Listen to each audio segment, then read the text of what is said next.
behind. They're all fired up.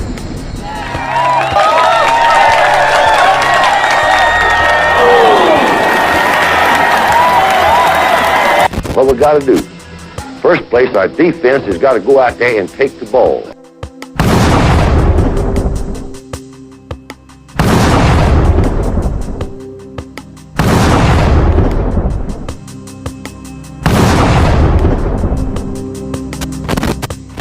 Then when we get the ball, we got to have 11 people that's going to do their job and try to score every time you get the football.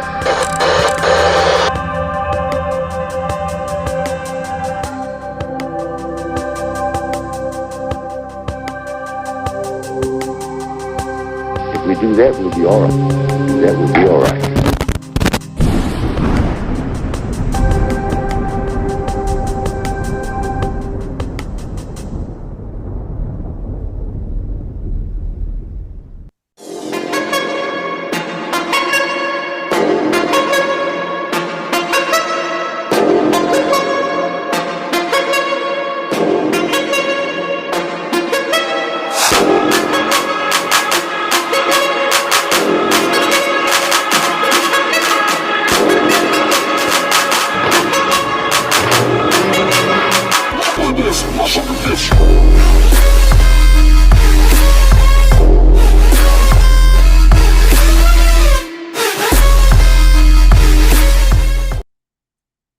Happy Monday, everybody. We made it to another edition of Football University. Happy holidays. Merry Christmas. Listen, we've done it all. Thanks for everybody that's in. I know we had a little hiatus last week, but we're glad to be back here on the CTS Sports Room with me and all my rowdy friends, the Alabama Nation. So RTR, listen, we got a lot to discuss. This is what we do here at Football University. I'm like your de facto professor talking about everything, anything, everything football. We're going to talk Alabama, Michigan, preview the Rose Bowl, talk about college football playoff news, SEC news, NCAA news, and always we end it with the NFL. So, tell your friends to tune in. We're always here. Shouts out to the student section. We are in here. Shouts out to Van Ellis, RTR. Listen, we talk anything and everything football related, and we find a way to bring it back to Alabama. So it's glad to be back with you all. Shouts out to Van Ellis, Mr. Jones, Roll Tide fam, and Ms. Lori Caddell. So listen, we're going to discuss it all. So as always, we're here with the CTS Sports Room, and got to give a birthday shout out to Joey Lozada, the founder, the birthday guy. Happy birthday to you, and much blessings to you, Joey. Thanks for all you do here at CTS Sports Room. So happy birthday to Joey Lozada. And always, if you missed the Horsemen, I gotta shout out them. Tune into the Horsemen on the Bam Dam YouTube page. Again, tell them you were here from the Final Whistle. I mean, not the Final Whistle, but Football University. I sent you there. So listen, now it's been that type of day. So let's get it started. Hit that like, subscribe, tell all your friends about the show. Let's get it started with my first topic. So as always, RTR to everybody. And let's get to my first topic. I want to talk about some Alabama news. A lot of news. Alabama just hit the practice field yesterday, I believe, to kind of get back into grind of things. And it was good to see, the Tide kind of, had strap on the pads, get focused. They look focused, and I'm glad that they are, ready to go. So I want to preview this Michigan game. I know a lot of people are saying Taylor Lewan talking about, he watched film and he saw Alabama play. Then he saw Michigan play and he said Alabama's going to win by, double digits. And he says you're going to run it down their throats. And, a lot of people are saying, a lot of Alabama fans are saying Alabama's going to walk the dog with Michigan. But I want to say, listen, we've got to be able to respect Michigan. When you're in the playoff, everybody's really good, whether it's Michigan, Texas, Washington, the other three teams. And so Michigan, they present a lot. They have Coach Harbaugh. Say what you want, the cheating scandal, a lot of backlash for Alabama getting in, FSU not getting in. But I want to say that at the end of the day, Michigan's a good team. They present a lot of challenges, and they have the really good offensive line.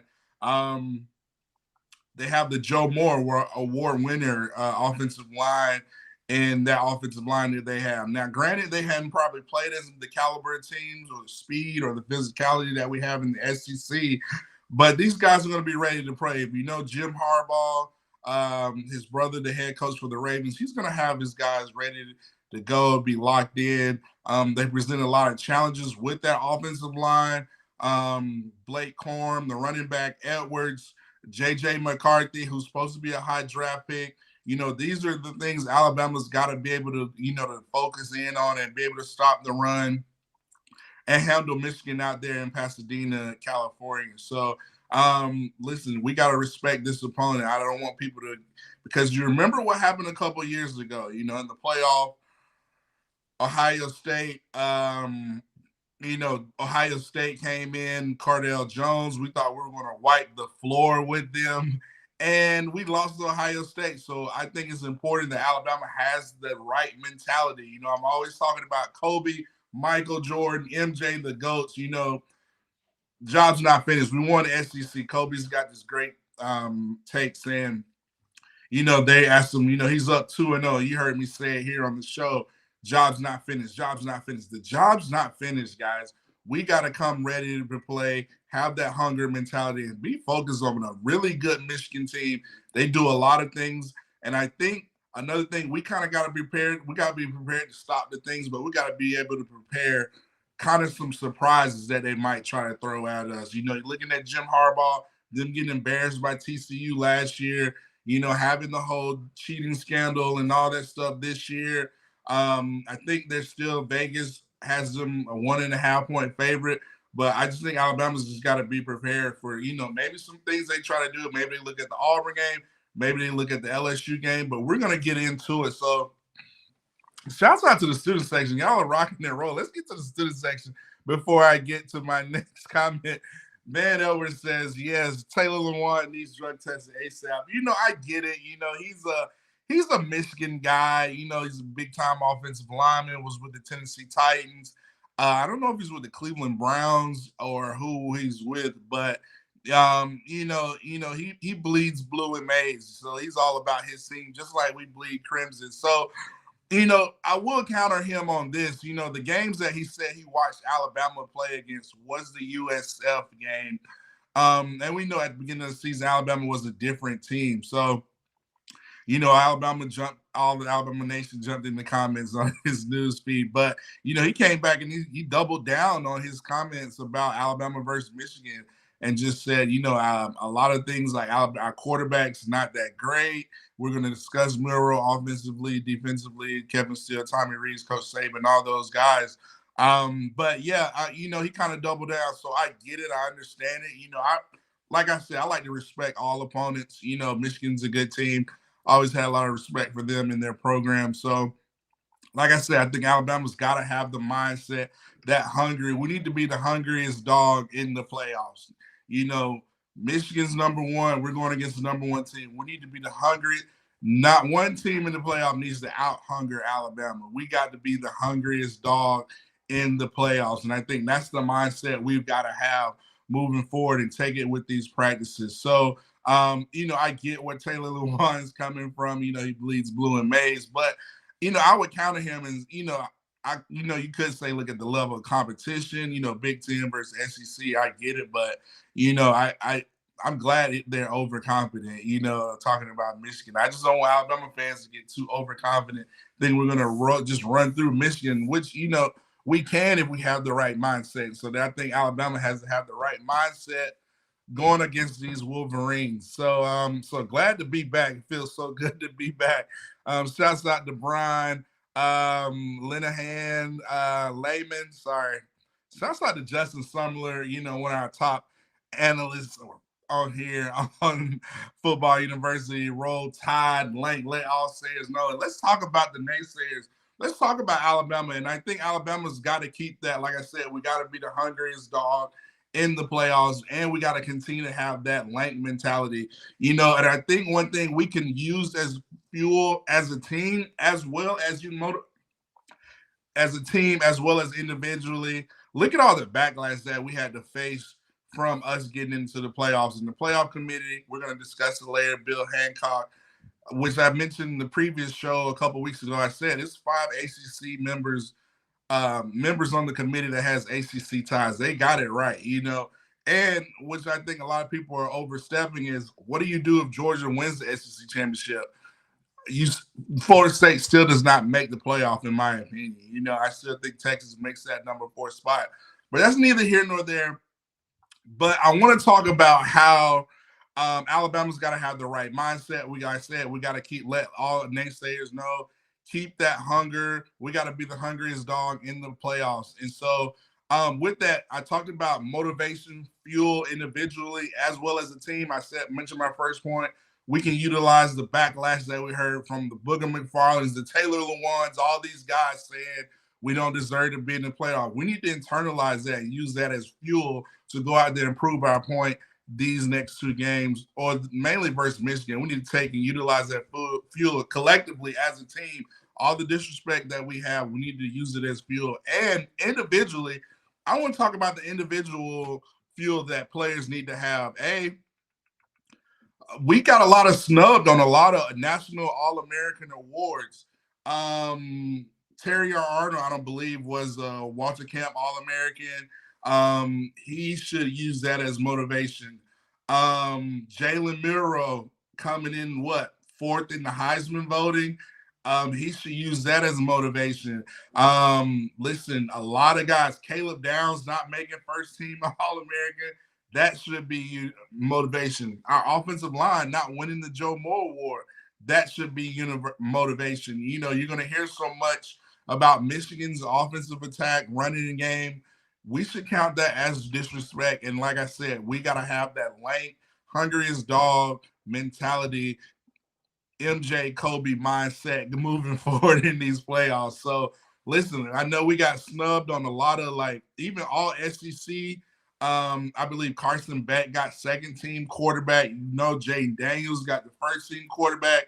Carson Beck got 2nd team. I'm looking at Milroe. I'm looking at the running back room. You're hearing so much about Michigan's running backs. You're not hearing much about Alabama's running backs. You're hearing so much about Michigan's offensive line.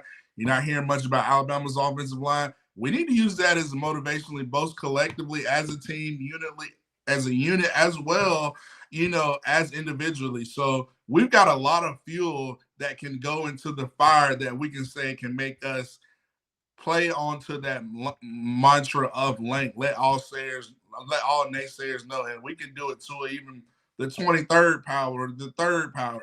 Take it to a higher level because we are in the playoffs and we got so much backlash. So we could utilize that fuel in order for us to be dominant. So I think that's important for our team to have the mindset, utilize all this outside noise as fuel to have the right mindset and get the job done in practice and execute on January 1st versus Michigan. So let's get to the student section. Y'all are rocking and rolling.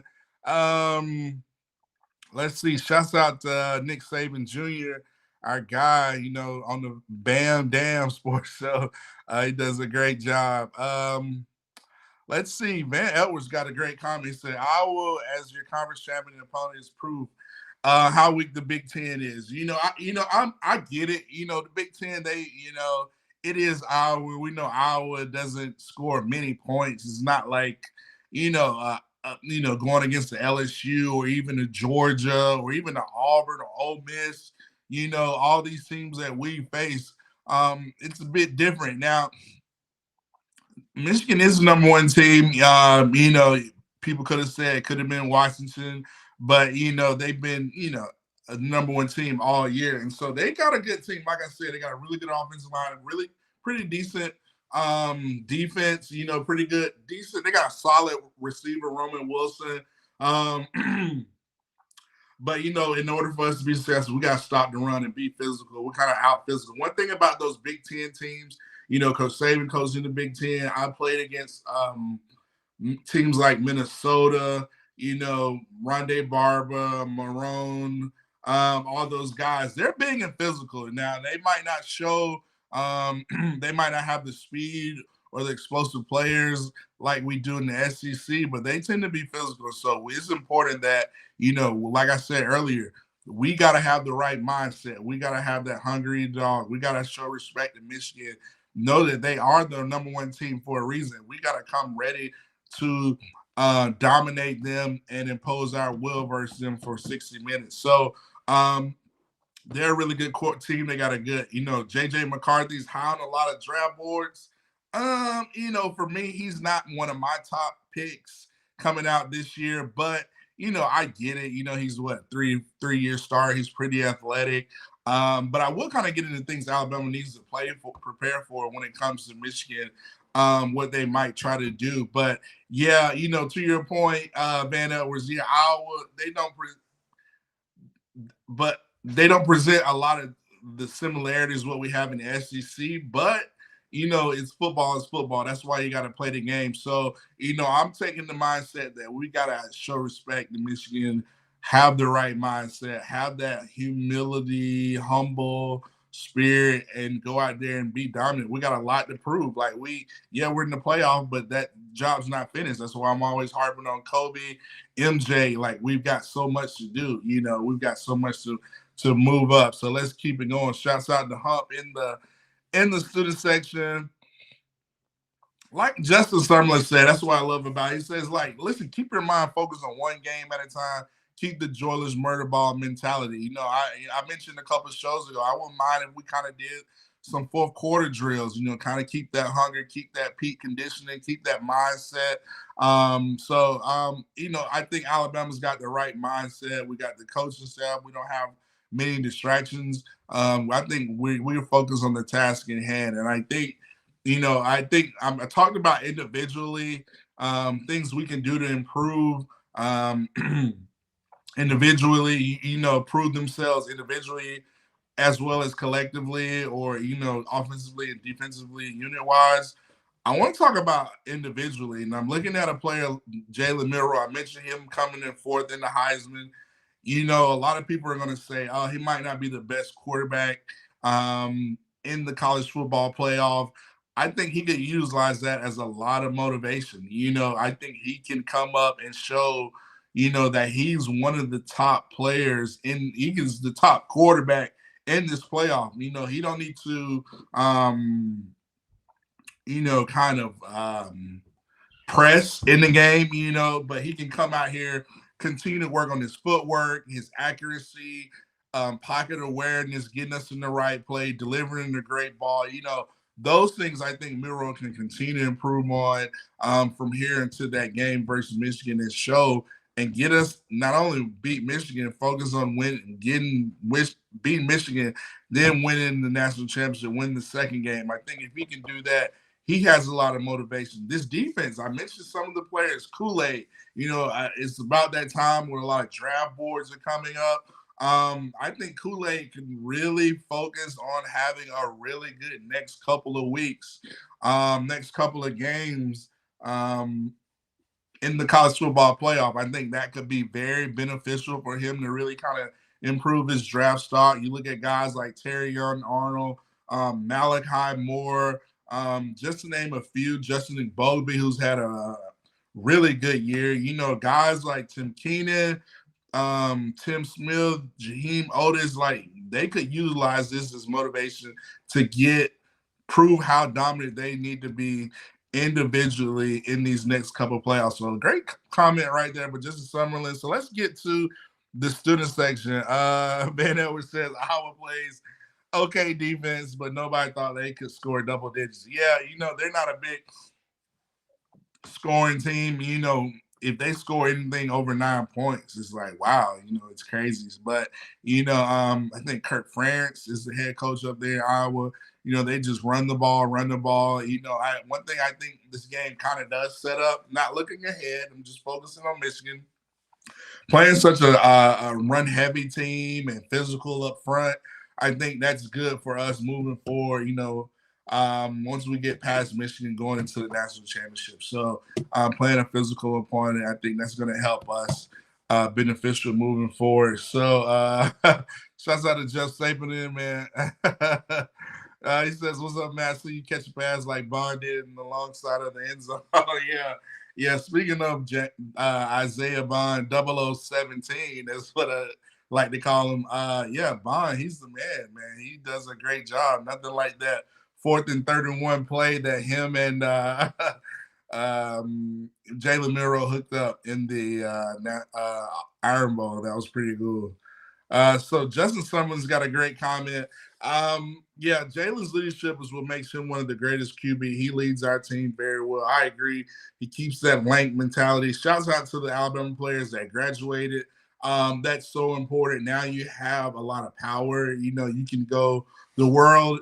And I think in the age of NIL and social media and likes and all this stuff, I think it's important that, Jalen Hurts has a great quote, keep the main thing the main thing. I think it's important that guys, and that's one thing I think what separates Alabama's culture from a lot of cultures across college football, what makes it the premier program and why NFL teams love getting Alabama players because they have such a mature business-like mindset. They're focused on getting their education, graduating in 3 or 4 years, with their degree. So shouts out to those guys. I believe Milroe, Seth McLaughlin, Justin Boyd, Kool-Aid, all those guys graduated on this past Saturday. So I got to shout out them because that's what's important. That's going to help you out in more in life than, the NFL. The NFL, it's you're going to have your time. You're going to make crazy amount of money, all that stuff, wish you successful career, but the things that's going to, sustain you moving forward is having that education. So kudos to those guys and kudos to the leadership, Coach Saban, the academic department, and what they do. But yeah, it just goes to show you the type of leadership that Jalen Miro has on this team. And like I said, Jalen needs to be individually motivated to go out there and prove he's one of the top quarterbacks. I listened to Barstool Sports, I guess CEO and founder talk. He's a big Michigan alum, and he's just talking about how Michigan's going to wipe the floor with Alabama, and their quarterback's not that great. He can't throw the ball. This is a great opportunity. To prove that he's one of the top quarterbacks. If he wins us, put a dominant performance. Just getting us in the right play, making the great football moves, plays, not turning the ball over, delivering the accurate ball, and winning this game and then winning the national championship. I think he's gonna, solidify himself moving forward. So, but yeah, so great comment right there. Van Edwards says, "Yeah, I respect Michigan's offensive line, but we played better QBs and RBs than they have." That being said, what is the strategy to stop Michigan's offense? I think first and foremost, you got to stop the run. That's with most teams. Definitely with this Michigan team, I think you got to stop the run. And I'm glad. This is why I love the student section. You always lead me to my next point. Things that I think that Jim Harbaugh. Remember, I mentioned that Jim Harbaugh, Michigan, they got really embarrassed last year playing against TCU. I think they were kind of caught off guard. I don't think they had the right spy tape on TCU. So obviously they didn't get their signals or whatnot. So obviously you got a lot that you got to stop the run versus Michigan. They have a really good offensive line. They got a really solid defense. They got a pretty good secondary. I think their top corner will probably be on Burton. So I think guys like, I know I'm shifting to the offense, but Alabama's offense, but I think guys like Bond, Prentice, Black, I think they're going to be huge in this game. I think Alabama just has to execute, but the key to stopping Michigan's offense is, really stopping the run. Corm, Edwards, they're a really good 1-2 points. This is probably the top offensive line we're going to see all year so far. I mean, Texas has a really good offensive line as well. They were physical. LSU had a really good offensive line. Let's see. Teams like Auburn gassed us. So we got to be able to stop the run. We got to make them one dimensional. I think that's important, key strategy. And I think, remember when I was saying how how Michigan got, kind of caught off guard versus TCU and embarrassed last year. I think they're gonna look at the LSU tape. They're gonna look at maybe the Texas tape, but I think they're gonna mainly look at the LSU and mainly look at the Auburn tape and look at certain things that they can try to exploit. And incorporate that into their offense. I'm looking at J.J. McCarthy. I don't know if they try to do a lot of quick screens or things like that or a quick passing game. But I wouldn't be surprised if they come out, kind of trying to pass the ball, try to mix up coverages while maybe we're in the heavy run scheme. Maybe they utilize that personnel as passing downs. But I think we got the secondary enough to do that. And I think we can kind of confuse them as well with some coverages because one thing about McCarthy, he looks like he can easily be confused and baited into some coverages. So I'm quite sure Kevin Steele, Coach Saban, T-Rob, all the Bala, all the defensive coaches, they're doing a great job of that. So we got to stop the run, but we got to be prepared for the kind of the surprise plays. Like I said, I think Michigan's going to look at the Auburn LSU game. They're going to look at Jaden Daniels. They're going to say, hey, maybe we can incorporate some QB runs, kind of move the pocket, maybe some play action, some type of those things to kind of keep us off guard. We've got to be able to be prepared for that. And, when we get to the quarterback, somebody mentioned Dallas Turner. Shouts out to Mr. Jones. Dallas, the headhunter, is fixing to go off on their quarterback. Guys like Dallas Turner, Chris Braswell, their front four. Now, we got to stop the run, be physical up front. But when we get to the quarterback, we got to get him on the ground. This guy's athletic enough. We can't let him, miss a tackle and scamper for, 5-10 yards down the field. No, we cannot do that with these good teams in the college football playoffs, starting with J.J. McCarthy. So he's athletic enough. We got to respect him. He's a really good quarterback. He's pretty high on a lot of teams' draft boards. So this could be a great game for guys like Dallas Turner, Chris Braswell. I mentioned Kool-Aid, Downs, Moore, Arnold, Deontay Lawson. Like, this could be a great game to really put on tape, showing to those NFL GMs, scouts, those decision makers, showing, hey, I want that guy. I like how he plays the game, especially these next two games. So, but right now, let's focus on Michigan. So, I think we got to be prepared to stop the run, answer your question, but be prepared to handle some of the surprise plays versus Michigan. And I think Michigan's going to look at, what Auburn did and what LSU kind of did to kind of, incorporate some of those things into their game plan. That's just my thinking. So let's stay in the student section. Y'all are rocking and rolling. Jeff Saban says, Michigan is advertising giving Bama bulletin board material saying Miro would get run all over, kind of smack. I thought Ole Miss could talk trash. Yeah, I mean, it's been a lot of naysayers to stay on theme with the Link mentality. Been a lot of naysayers, which I like. And like I said, we got to utilize it as, individually, collectively, and as a team. Motivation, using it to fuel that fire. That's what got us to be SEC champs. That's what got us to this number 4 spot. So, yeah, it's been a lot of smack talk. A lot of teams, whether it's Taylor Lewan, some of your ESPN analysts or whoever, they're just saying that, Michigan is the better team. And so I think we can definitely use that as motivation. And I think you look at a guy like Milroe, who can really prove himself, let all the naysayers know about really taking this time, continue to work on his pinpoint accuracy, feel of the pocket, presence, not turning the ball over, footwork, golly, what else can he just continue to improve on? Just continue to just manage the pocket and just getting us in the right place. So I think these guys will do that. Yeah, and Georgia had a good offense. I mean, look at Lad McConkey, Brock Bowers, Carson Beck. I think that was a good test. Like I said, I think Alabama's journey has helped us. Look at the top quarterbacks we've already had to face. We had to face Quinn Ewers, Jackson Dart, Carson Beck, Jay Daniels, the Heisman Trophy winner.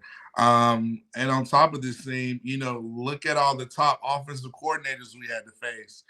Sark, Lane Kiffin, Hugh Freeze, Jimbo Fisher. We had to face Georgia. I mean, with Brock Bowers, Lad McConkey. Who else did I say? I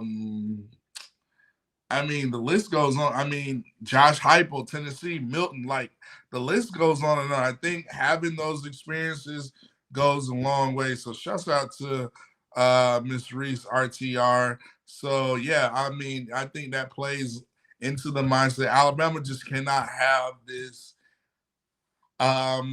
satisfied mentality. We got to be the hungriest dog in the playoffs. We got to have this humble hunger, humility type of spirit to go out there. We still got so much to prove. Lank got us, through the SEC championship. Now we need to go Lank squared. We need to go Lank to the 23rd power. It needs to be at an even higher level for the college football playoffs. So we need to go Lank, capital L, capital A, capital N, capital K, 32 bold font, exclamation point, bold, underline, you name it. We need to go Lank to the third power. Like, it needs to go to another level of Lank. Like, because it's the playoffs, we got to take it to another level. So we need to have that type of mindset. I think we have that mindset, starting with Michigan, respecting them what they do, and go out there and perform. I think that goes a long way. So y'all are rocking and rolling. So let's get to it. So I don't want to start. So we talked about Alabama football, and Alabama beat Georgia in the SEC championship. Now this was hot button came on my timeline, and I'm gonna talk about the college football playoff, but let's get right to it. Man, Edwards says, Matt, is there any validity to the rumors that Kirby Smart could be interested in the Atlanta Falcons job? Now this came across my feed early this morning, and I was hearing it from some Georgia people, which is just kind of Alabama beat Georgia, and it's kind of like we kind of broke Georgia, and their fan base.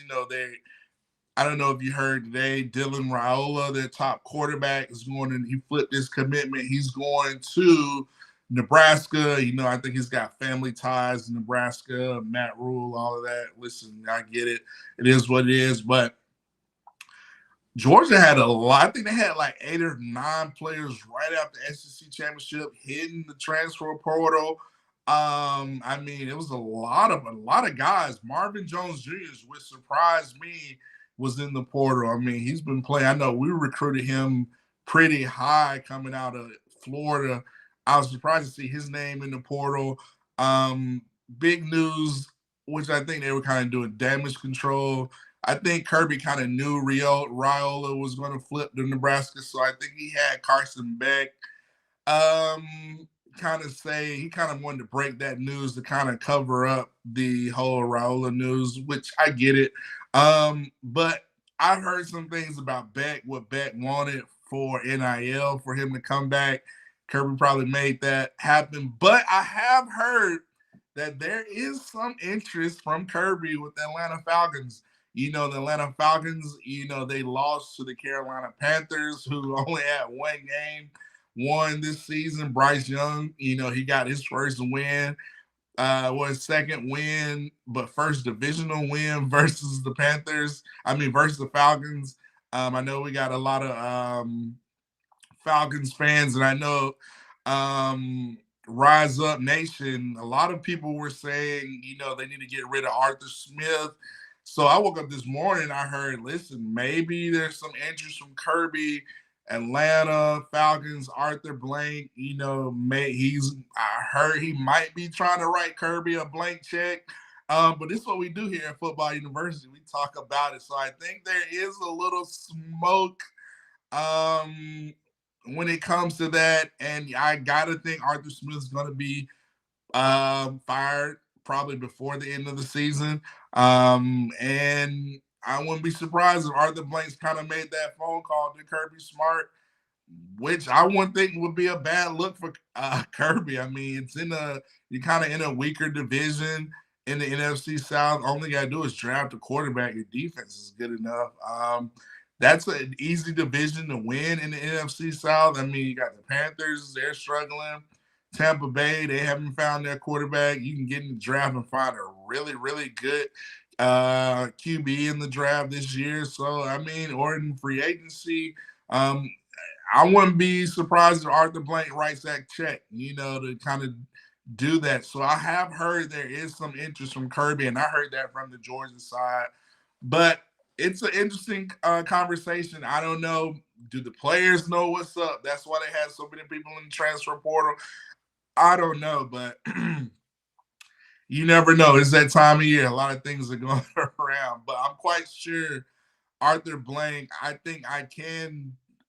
wouldn't be surprised Arthur Blank does. If he does go to college ranks, I'm quite sure he's going to make that phone call to Athens and talk to Kirby and see if he would be interested in making the leap to the NFL. I mean, he's already won 2 national championships. So, I mean, I don't know what else he could do on the college level, but maybe he might, maybe he doesn't. I don't know. But that's what we do here at Football University. We talk anything and everything football related, NFL, SEC, we do it all. So I heard about that from some Georgia people today with some of my sources connected in college football.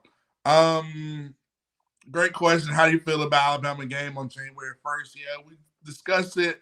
Alabama, we got a tough game versus Michigan. Michigan has a lot of weapons. J.J. McCarthy, they got a really good offensive line. Joe Moore, award-winning line. Really good running backs.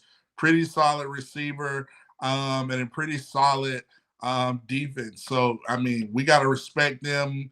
They're probably, Michigan had a big cheating scandal, whatever, stealing signals. We kind of got to be prepared. It's going to be interesting to see how we handle that. Do we go to huddles? Do we go to, really changing things up, going tempo? It'll be interesting to see how we handle it. So, but like I said, I think my biggest thing, I want Alabama to really have the right mindset going into this Michigan game. I want Alabama to be confident, highly confident, but I don't want them to be so confident where they think they're just going to roll over Michigan, because Michigan is a really, really good opponent. They have a really good offensive line. They got a really good quarterback. They got a really good running back. So I think if we have the right mindset, that Lank mindset, be the hungriest dog in the playoff, respect our opponent, and go out there and try to dominate Michigan, I think Alabama will be, and go out there and execute. I think they'll handle their business versus Michigan. So great comment there by Reese. George Lambert says that why all the players are leaving. Listen, I don't know. When I heard all the players were leaving was right after, what was the last week? Right after the SEC championship. I mentioned Marvin Jones Jr. I heard Beck was flirting. I heard Carson Beck. Heard he got a first round grade. I heard some stories that maybe he wanted a certain amount of dollar NIL money in order for him to come back. Sounds like Kirby got got the dollar amount for him in order for him to come back. And it was a lot of playmakers. I mean, RG Jones, he was a big time DB coming out of Phoenix City, Alabama. He was there's a lot of 4 and 5 stars that are in transfer portal. But listen, I don't know what's going on. So while we're talking about Georgia and Florida State, I mean, a lot of news you had Rick Scott, the senator from Florida, talking about he's going to write a letter to the committee, having them to explain themselves. And I think you had an attorney general and Florida or Georgia saying they need to make sure this Florida State Georgia game is the part of the college football playoff. Listen, guys, calm down. Y'all are just going y'all are getting ridiculous. And a lot of this is y'all don't even care about Florida State program. Y'all just want votes or attention right now, especially when politicians get involved, like pump the brakes. We've got bigger issues going on in this country, in these regions, more so than college football committee. Like, come on, let's be real. But it's all about show. I just think it's people just trying to just get a part of the show and what's trendy and all this stuff. But speaking about this Florida State Georgia game, Florida State, they had a few players. I know the top receiver, not Coleman yet. I think Coleman's still saying, I know he's probably going to go to the NFL draft, but he hasn't declared. I think he's probably going to try to play in the bowl game. But the other one, number 14, the big tall one, I can't think of his name right now. He declared for the NFL draft. Like I said, Georgia's going to be interesting to see how they go. Brock Bowers, Lad McConkey. I think most of the core guys are going to be playing, but you got some guys like Marvin Jones Jr., he's a starter. I mean, that's interesting to see. He's not going to be – he entered his name in the portal. So it's going to be interesting to see. But I still think Georgia will have enough to beat Florida State. Yeah, they can't lay an egg. And I did hear a report, I guess not too long ago, if Florida State wins, they're going to pull a Central Florida UCF and declare themselves national champions. Hey, do what you want to do. Alabama, all thing we care about is being Michigan. And then whoever we play, the Washington and Texas, and we want to beat them in Houston. We just want to hold the trophy up at the end of the day and get number 19. But right now we got to focus on beating Michigan. So, that's interesting to see. Some great comment by George Lambert. Let's get this to the station. Y'all are rocking and rolling. Bama's tested. This year has been up and down, but we're here now. Yeah, we've been tested. We're here. I think our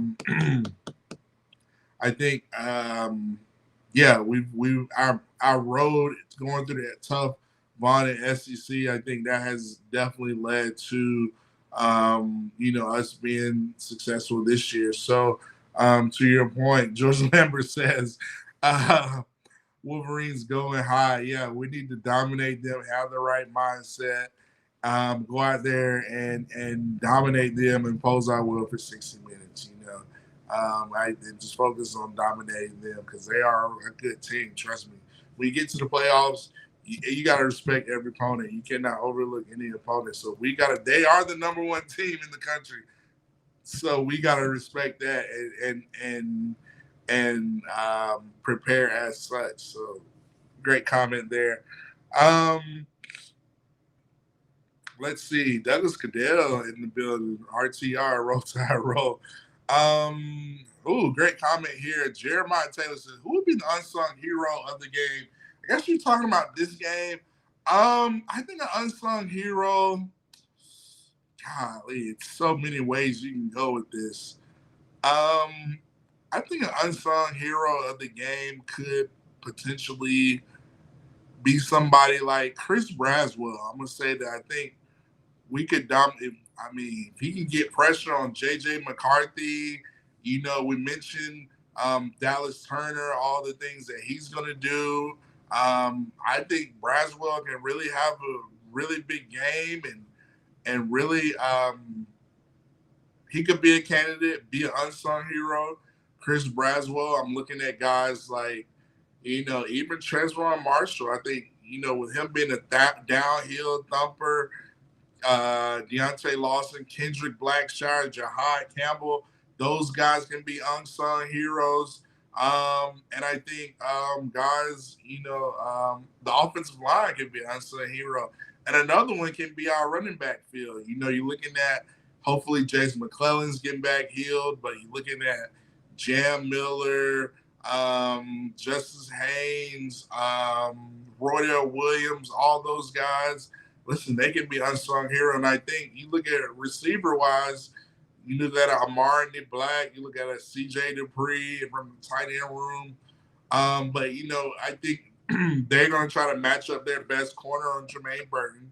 But I think that leaves for matchup problems for guys like Isaiah Bond to cook, Kobe Prentice to cook, Black to cook. Who else can cook? Hale can cook 14. The list can go on and on. So, I think we can keep it rolling for those versus Michigan Wolverines. So, so I don't want to say the number. 4 million is what I heard. I heard this last Monday. My phone rang, and word on the street was the number that Carson Beck wanted in order for him to come back to Georgia was 4 million. And I didn't want to say it earlier, but this was the student section. Y'all know how to make it happen. I heard it was 4 mil. The number was 4 mil NIL for him to come back, and guess Kirby made it happen. So it'll be interesting to see, because I did hear Carson Beck did have a first round grade. It'll be interesting to see. I mean, I know he hasn't declared yet. I know he said he's coming back. It'll be interesting to see how this thing works out. And speaking of Jalen Milroe, somebody says Robbie Oots. Yeah, give me y'all's unsung heroes. Jeff Stapleton says Burton and Bond on offense and Braswell and Downs on defense. I like that. Willie Osborne says Alabama over Michigan, roll tide all day. Mr. Jones says, I think Jason's going to be coming out hard since he was out for the injury. He's just got to get his draft stock up.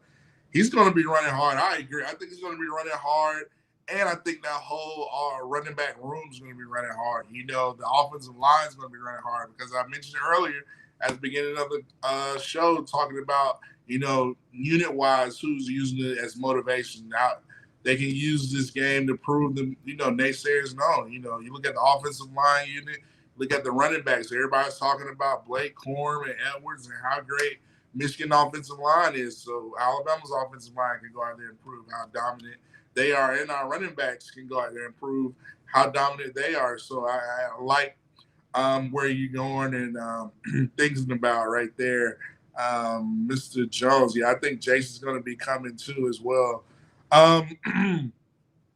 So let's get here to rocking and roll. I got a few more topics. So, Alabama, remember the Rose Bowl, we're winning them. It's all about focusing beating Michigan. Like I said, we got to have the right mindset. We've got to be focused on improving. I think Milroe, this is be a great opportunity. A lot of people are going to be saying he's probably not the strongest quarterback in the playoffs, so I think he could use that as internally motivation to go out there and dominate these next 2 games, but mainly dominate this Michigan game and get ready for the next national championship game. And I know somebody mentioned earlier, Jeff Stapleton said, Milroe's staying for his senior year, and he announced it on Roll Tide Pod. I think it was on the next round with Jim Dunaway and Brown and LT, all those guys that show up there in Birmingham. They do a great job on Jocks radio. But, I think he announced it. I kind of think he had to say that. I'm just being honest. If Jalen Milroe goes out there and ball, and I know he says he's going to come back his senior year, but if Jalen Milroe goes out there and ball versus Michigan and in the national championship game and brings us a natty, don't be surprised if some NFL GMs are going to be looking and be like, listen, you look at the landscape, and this is going to transition me to the NFL conversation anyway. You look at the landscape of the NFL, I'm just looking at backup quarterbacks. I'm not even talking about starters. You look at how many backups, teams that really could utilize a really good athletic backup, good quarterback that can – who's got a strong enough arm. It's going to be some NFL GMs, some draft stocks. Don't be surprised if, like I said, Jalen Milroe balls out versus Michigan, balls out versus in the national championship and brings us a natty. Don't be surprised if you hear a lot of NFL talk. I'm just being honest. Like, I don't know if he's going to have like a first or second round grade, but somebody's going to pull the trigger. You just look at the NFL. If AR-15 went number 3 or number 4, I mean, listen, he's played in the SEC. He's got way more games under him than Anthony Richardson. He's going to do crazy numbers at the combine. Don't be surprised. I know he says he's going to come back, but don't be surprised if he might make that leap. I'm just saying. I mean, maybe Coach Saban's going to tell him, listen, you look at Jalen Hurts, he went second round. You look at teams across the NFL who could use a good backup quarterback. The Giants. They got Tommy DeVito. You look at the Washington Commanders. I mean, let's be real. The Washington Commanders, Tampa Bay Buccaneers, Minnesota Vikings. Who else could utilize a good quarterback? The Atlanta Falcons. I mean, let's be real. The Atlanta Falcons, I think the Titans just said that quarterback. I think Indianapolis said that quarterback. I'm just trying to think who else. The Saints, Derek Carr. It's been kind of iffy. Let's see who else could utilize the Las Vegas Raiders. I mean, let's be real. Like, it's going to be some NFL GMs and some presidents of these teams. They're going to pull the trigger, especially if Jalen Milroe balls out these next couple of games. Now, listen, they'll utilize him and they'll let him be a serviceable backup. But you look at guys like the Cincinnati Bengals, Joe Burrow went down. You look at the Baltimore Ravens, they would love to have a freaking Jalen Milroe as a backup quarterback, or the Philadelphia Eagles. I won't be surprised if Howie Roseman might pull the trigger in the second round or something like that on Jalen Milroe and let him be a serviceable backup just in case, Hurts get hurt or something like that. Or you look at maybe San Fran. I don't know San Fran, but you look at guys like the Chargers who's struggling without a back. Herbert's out. I mean, the list goes on and on. So, listen, he is more than serviceable as a backup and could have the opportunity to sneak and maybe be a starter in the NFL. I'm just saying, you never know how it's going to go. So, let's go to my NFL topic since we discussed. Before I get into the NFL, let's go to the Super Saban. Joe Saban says, Saban said if you're not ready to stay another year, look at Bryce. He catching some flack. I mean, I get it, but Bryce, he just went to it's the Carolina Panthers. It's a dumpster fire of organization. I get it. I'm just saying, this is what we do at Football University. I'm just saying, don't be surprised if I'm telling you NFL GMs and presidents of these NFL clubs will be like, listen, I need a serviceable backup. I'm just saying, Milroe's got a lot to prove. He's got a lot to do. He's got a lot. But if he wins a natty and balls out these next couple of games, I'm just saying, don't be surprised. And just say you hear it here first at Football University. I know, come at me. I'm not one of those to be like that.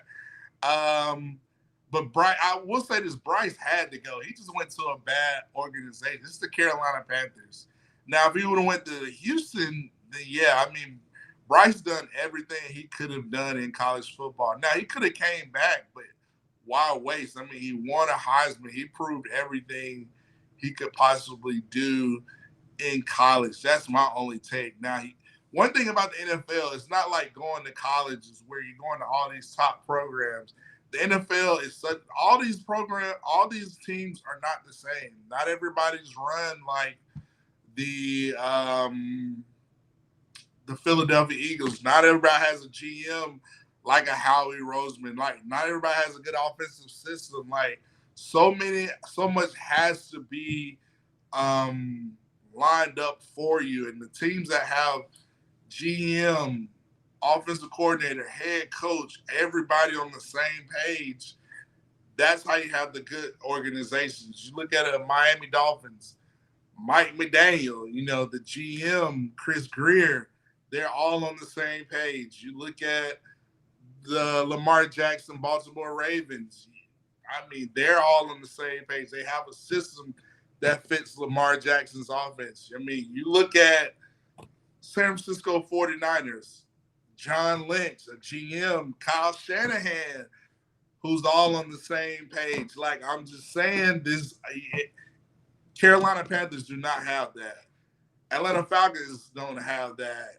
The Commanders don't have that. Like, it's a lot of teams that don't have that, and a lot of that is based on, do they have that and are they getting that? And then once they get that and fit it around, everybody's on the same page. They can evaluate talent, bring in the talent. Then that's when you have the success. But if Miro had an offensive line, if Bryce had an offensive line, if he had playmakers around him, if he had a really good head coach and he had a really good GM, everybody be saying about Bryce Young being offensive rookie of the year. And I'm just saying it could go out there. And a lot of times with the NFL, it's not about going first round. Sometimes the best teams draft later. I mean, you look at Lamar Jackson, he got to go to the Ravens. You look at Jalen got to go to the Philadelphia Eagles. A lot of good teams, so good clubs. You got to go to a good organization. So speaking of the NFL, we mentioned earlier, Bryce got a big victory versus the Falcons. We got a lot of Falcons fans out here. Got his second victory, and he had to win in the rain, 9-7, game-winning drive. I think they started on the 5. Bryce went 9 for 9. So shouts out to Bryce Young. I had to give him his credit. Listen, speaking of an organization that has it together, you look at Dan Campbell, the Detroit Lions, Brad Holmes, the GM. They know how to get it all together, and they're on the same page. And the Detroit Lions, listen, they might have got a lot of backlash from drafting Jahmyr Gibbs. People are like, why would you draft that guy? This guy's looking like a steal. I mean, he's having a better – he could be up for Offensive Rookie of the Year. He's having a better year than Bijan Robinson, who went ahead of him. That's what I'm saying. It's all predicated on the organization in the NFL. I mean, it's just not like going to it's not like the college programs. You got so many dynamics. Are you in the right system? So Jahmyr Gibbs, 2 touchdowns the other night versus the Denver Broncos. Listen, he did his thing. Jared Jeudy had a really good game for the Broncos. So shouts out to them. Talked about Bryce. Talked about Jahmyr Gibbs. Brian Branch, he could be up for Defensive Rookie of the Year. He's balling as well. Derrick Henry, shouts out to the Titans. They put on the Houston Oilers throwbacks. They lost to the Texans, so shouts out to D'Amico Ryans, who's continued to do numbers and wonders over there in H-Town in Houston. But Derrick Henry took an iconic photo with in the Houston Oilers powder blues with Eddie George and Earl Campbell. They call it Mount Rushmore. Listen, that was an iconic picture. So shouts out to Derrick Henry. We talked about Gibbs, talked about Bryce Young. Listen, it's playoff time. AFC, NFC playoffs. I think in the AFC, we mentioned the Lamar Jackson Ravens. They're number 1. The Dolphins were number 1, but they lost to the Tennessee Titans last Monday night, I believe. So right now they're divisional leader in the AFC. So I think they got like the number 2 seed or something like that. Tua, he had a big game. Jalen Waddle had a big game. No Tyreek Hill versus New York Jets. We know New York Jets has a lot of Alabama players on their team. So, I think the Ravens clinched their playoff berth. So far, they're the only AFC team. I think wouldn't be surprised. Miami wins Saturday. They clinched their playoff berth. But I know we got a lot of Niners fans out here. Listen, the Niners, not only did they win, but they won. They're the number 1 seed in the NFC because they beat the Eagles. I know we got a lot of Fly fans out here. Also the Eagles, they got clinched in the playoffs, especially with I forgot who lost. That's why the Eagles. Dallas lost to the Buffalo Bills. That's why the Eagles were able to clinch their playoff spot last week. So Jalen, Tua, they're in the playoffs right now, so I'm excited to see those guys go out there and do it. So let's do rapid fire in the student section. Ben Edwards says, I'm not hyping the Ravens as a Super Bowl contender, so it won't shock me. Listen, right now, they're the number one team, the AFC. I think it's important for them just to stay healthy. That AFC is going to be tricky because you got teams like the Buffalo Bills coming along, Josh Allen having to go to Buffalo, New York. That's always a tough. We see what the Cowboys had to do, having to travel on the road. So I think Miami's got a next 4 games are going to be pretty difficult. So if they can kind of go 3-1, maybe undefeated the next couple of games, they got to beat Buffalo and Miami. Hopefully they get Tyreek Hill back. But, yeah, it's going to be interesting to see. So hopefully Miami gets home field advantage. Just Saban says, the Niners is my team. I was a young man. This team is hungry. Yeah, 49ers, they tend to win the NFC West each year and be the number one team. People are talking about Brock Purdy, MVP. I think my MVP vote, if I'm looking at somebody on that team, Christian McCaffrey, he's getting my MVP vote. But Brock Purdy's willing and dealing. I got to give him his props too. But Christian McCaffrey is that dude. Ben Edwards says, every time the Cowboys lose, the country unites a little more. How funny are they? Oh, yeah, another sneaky teams, the LA Rams, Cooper Kupp, Matthew Stafford. Listen, Colin Williams is a running back they found. They got to, like I said, you look at Les Snead, you got to have good GMs that know how to evaluate talent, have good systems, good organizations. Those are the guys that are going to succeed in the playoffs. So let's go rapid fire. Just Saban says, listen, I don't want to hear no crying when the Niners stop your team. That's some, great comment. Recruiting news talking about Edric is coming. Fingers crossed. Hopefully we get Edric to come to UA on the 20th. Signing day is coming up. They said Lamar Jackson got to play the Niners next week. It won't be pretty, man. That's going to be an interesting game. That's going to be a pretty good matchup. I'm just interested to see how the Ravens defense is going to handle Kyle Shanahan's offensive play calling. That would be interesting to see. Somebody says Miro back in Lamar as a Raven fan. I approve this message. I'm saying don't be surprised. Just say, you know what, Matt said it a couple of weeks ago. I'm just saying. Now, he might not be ready, but it's a lot of quarterbacks that's not ready for the NFL. I didn't think AR-15 was that great at a job. He wasn't that great of a quarterback in my opinion. But it's all about getting to the right. With the NFL, it's all about getting to the right organization, getting to a system that has weapons, has a good offensive line, and they could utilize you in the right system, a good head coach. So you never know. You never know. A team like the Ravens, if Milroe's on the board, the way they love Alabama players, I wouldn't be surprised if they pull the trigger. So shouts out to the student section. Jeff Stapleton, George Lambert, Van Edwards. Let's see. Justin Summerlin, Mr. Jones. Man. Y'all are the real MVPs. Willie Osborne, Velma Hermeyer, Lori Caddell, Reese McDuffie, Icebox. Listen, y'all are the real MVPs. Tune in next week. It'll be Christmas is next week. So we might do a pre-recorded show. Let me know. It'll be Christmas, so I don't know. We'll figure it out. So we'll definitely have a show before the Alabama game. So yeah, we'll figure it out. But stay tuned. We'll have some announcements coming out here on the CTS Sports Room. We'll figure it out. But tune in, same channel. Listen, we talk anything and everything. Student section, y'all are real MVPs. Thanks for showing out in week in and week out. Let's enjoy this week of football, and let's get ready as Alabama takes on the Michigan Wolverines. Have a great week. Enjoy the Christmas holidays. Enjoy your family. Merry Christmas. Happy holidays to all. See you next week. Peace. Same channel here at Football University with me, Matt Caddell.